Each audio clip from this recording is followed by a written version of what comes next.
1 महीना बीत गया था। पीहू के डर ने गांव के लोगों को पागल कर दिया था। कोई स्कूल नहीं जा रहा था। बच्चे खिड़कियों से पीछे छुप के बाहर झांकते थे, लेकिन पीहू अभी भी उसी स्कूल के सामने बैठी मिलती थी। जुबान पे एक ही लफ्ज, मुझे भूख लगी है। फिर एक दिन गांव में एक बड़ा तांत्रिक आया। सुना था 1000 भूत प्रेत भगाए हैं उन्होंने। तांत्रिक गांव में कदम रखते ही एक आदमी से पूछा, ये गांव इतना शांत क्यों है? आदमी बोला, हमारे गांव में एक छाया घूम रही है जो मुझे भूख लगी है बोल के इंसान को निगल रही है। तांत्रिक ने आंख बंद की और जो देखा वो चौंक गया।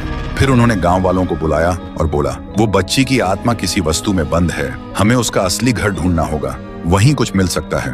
फिर एक रात गांव के 2 जवान साहसी लड़के पीहू का पीछा करते हैं और देखते हैं पीहू एक पुरानी झोपड़ी के अंदर जाती है। दोनों चुपके से झांकते हैं। पीहू एक पुरानी गुड़िया के सामने और उससे बात कर रही होती है जैसे वो जिंदा हो।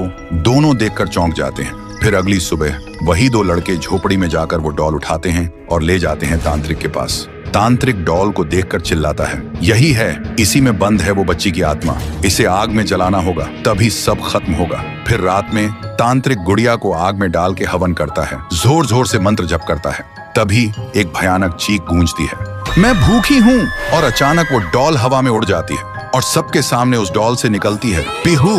और जिन लोगों ने उस डॉल को छुआ था उनके शरीर एक एक करके पंडित जैसे फट जाते हैं। ये सब देखकर तांत्रिक भागने लगता है, लेकिन अचानक रास्ते बंद हो जाते हैं। वो पलट के देखता है, उसके सामने खड़ी होती है पीहू और वो बोलती है, तू मुझे जलाना चाहता था, अब तू जल। एक ही सेकंड में तांत्रिक के शरीर में आग लग जाती है और वो जलकर राख हो जाता है। उस रात के बाद गांव वालों को सब समझ आ गया था। पीहू ने सिर्फ उन्हीं को मारा जिन्होंने उसे दर्द दिया था, भूखा छोड़ा था, बाकी सब लोग ठीक थे। अगली सुबह गांव के सब लोग पीहू के सामने खाना लेकर आए और रो पड़े। बोले, हमें माफ कर दो, हमने तुम्हें भूत नहीं समझा, लेकिन तुम तो देवी हो जो सिर्फ भूखी थी। पीहू ने एक मुस्कान के साथ थाली में से एक निवाला उठाया और जैसे ही उसने वो खाया उसका रूप हल्की रोशनी में बदलने लगा। फिर वो हवा में मिल गई। उस दिन के बाद पीहू कभी नहीं दिखी। तब से वो गांव वापस वैसे ही हो गया, शांत, प्यारा और खुशी से भरा। तो दोस्तों, अगर कभी कोई भूखा बच्चा दिखे तो उसे भिखारी समझ के नजरअंदाज मत करना।